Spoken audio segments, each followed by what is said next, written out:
This is really cool because we are actually joined in studio with the one, the only, Mr. Tim Tebow. I love it. What's up, man? Dude, this is great because we have talked via Zoom before and stuff. So having you here, is this as weird for you as it is for me? Because for me, it's like looking in a mirror. People have said, you look so much like Tim Tebow with the exception of the beard, the thinning hairline, and the double chins. And I'm like, he's not that bad. It's a true story. Yeah. So, man, I appreciate you coming in. Tim Tebow's new book, Mission Possible. Now, in true optimistic form, it's not Mission Impossible. That's right. It's Mission Possible. Were you ever voted like the most optimistic kid in high school or college? Well, let's be honest. I was homeschooled, so I won all the awards. Most likely to succeed, valedictorian, because it was just me. Actually, I don't even know if I was homeschooled if I won any of those awards. But, to me, it's not about being positive. It's about telling the truth. Right. And I believe that every single one of us has a mission. And I believe that every single one of us has a mission possible life that can actually count. And I believe that that's not my opinion. I believe that that's biblical. I think every single one of us has a life that we have purpose, that we have meaning, that we can have significance, that there is someone that we can impact for the better. I don't believe that God has given us a mission that's impossible. I believe that He went to the cross, and because He defeated the cross, He made our mission possible, and we do get to go live that out. And possible means to be able. Every single person that's listening they have a mission, they have a purpose, and I wanted to encourage them that their mission is possible, that they get to go live it out, and they get to go have a life that truly counts. Like, does anybody else want to just go conquer the world right now? I'm like, oh my gosh, I can do anything. There's something about that coming from a big dude that's actually accomplished something in his life that makes it believable. Like, when I tell people that, they're like, nah, not so much. But no, we talked about you being super optimistic, but your life hasn't not been perfect, like no one's life is perfect. And so you've had some low times. Say that to all the times I've been cut. Yeah. I know. Like I'm not even like a giant sports guy, but like I'm like, he got hosed like all those times. And it's like, how do you keep coming back from that? And in the book, you tell a story about being at the Dallas Cowboys $1 billion complex. And you said it led to a sour wish list for 100%. you. So what was that wish list and what was going through your head and how'd you get out of it? Because I was focusing on what I didn't have rather than what I did have. I was focusing on things that I thought I wanted rather than the things that God has placed in my life and for my life. And even though I was there to talk about great things, talk about God things and encourage people, I was so focused on what I didn't have that it was hard for me to see the opportunity in front of me. And I think that's an illustration of, I think, what happens to the world all the time is that even though that we have been blessed with so many amazing things, that we're so focused on, well, that person has this, that person has this, I wish I had that. And I believe it's leading more and more to, you're not this, you need to change. And so when you say to people, you need to change, it's really saying you're not good enough. And what we need to tell them is you are one of one. You were created in love, by love, and for love. And the God of this universe has a unique and special plan just for you. And you were loved so much that He sent His Son on a rescue mission to die for you. You see, when you understand that, it changed your life, because now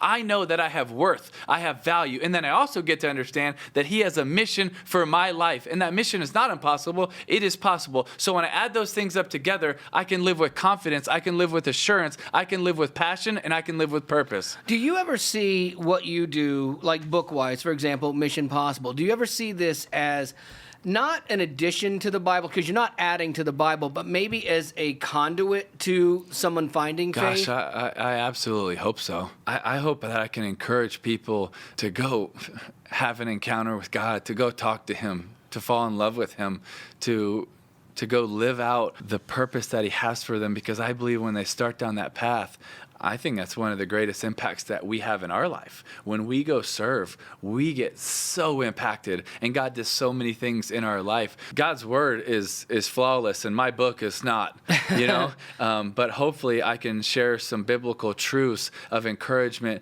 but then also share amazing stories of people that have had a lot and people that have had little.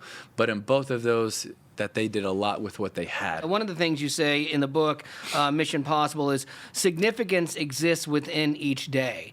And I really love that. Yeah, I love that. But you have to look for it. Now, it doesn't have to be grandiose things, does it? For sure. No, it doesn't. It can be the smallest things. So many times that we think that our mission only happens when we're on a mission trip to a third world country. Right. And you know what? I was even convicted of this even a few days ago because we just spent the last month in Africa getting to do amazing things and building another hospital, opening a campus for girls who've been trafficked, rescuing babies who've been thrown away, and building more orphanages and all these things. And, I was convicted even on the plane of, wait a second, the people that are sitting next to me, that's part of the mission too. Exactly. On the plane. It's not just the destination of when we land on that mission trip. The mission is everything that we're doing in life. And the Great Commission, we always say it's go to the ends of the world and preach the gospel. That's not the best translation. The best translation is as we go, we preach the gospel. As we go to the market, as we go to school, as we go to our job, as we go to clean juice down the street, as we go to whatever we do, our mission is possible in every single one of those moments. 2 days ago, we're in between shows in New York, and we stop in like one of the little marketplaces, and we walk in to go get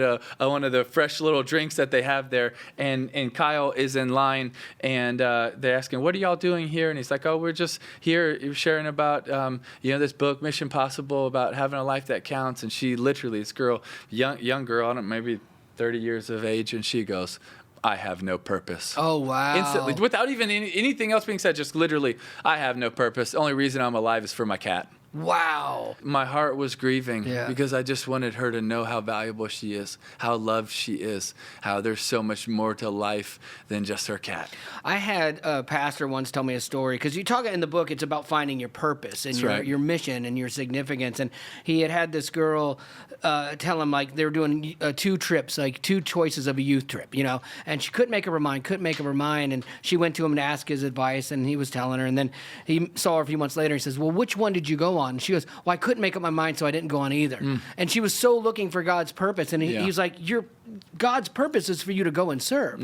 It would have no mattered where you went. If you're looking for God's will and you're waking up every day wanting to serve him, you're in his will. That's right. But we as believers, I don't think we can always fully comprehend or find God's will for our lives. It's got to be easier than we think, sometimes right? in a multitude of choices, it actually stifles us. Yeah. When what we need to do is we need to focus on going, on serving, on loving, on caring. And wherever that leads us, it leads us. But we need to go start. And one of the things that we do in Mission Possible is that it's not just to talk about the principles, it's to talk about the practical. It's about the practical of every day, finding that person, seeing that person, meeting that need, and starting by the small things. Like, we can all do that every day in whatever we're doing. Sometimes it gets overlooked, but I don't believe it's overlooked to God to see someone's small needs and meet their small needs. And those small acts of kindness, of faithfulness, of generosity, and loving those people, not on a grand scale, but on a faithful small scale, that they're right in front of you.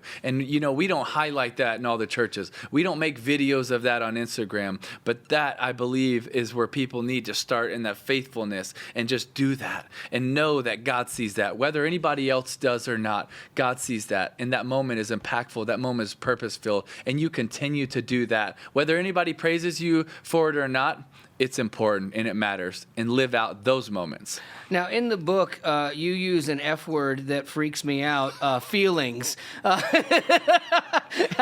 think I freaked Tim out on that a little bit, and all of Tim's people. Feelings is the word, okay? And there's so much talk about feelings today. How I feel, my truth, that sends me through the roof, because we've traded our truth. In exchange, we're using our own truth instead of God's truth. There's multiple things there, but just when we're talking about truth, is we don't get to change what words mean. Truth, by definition, is exclusive.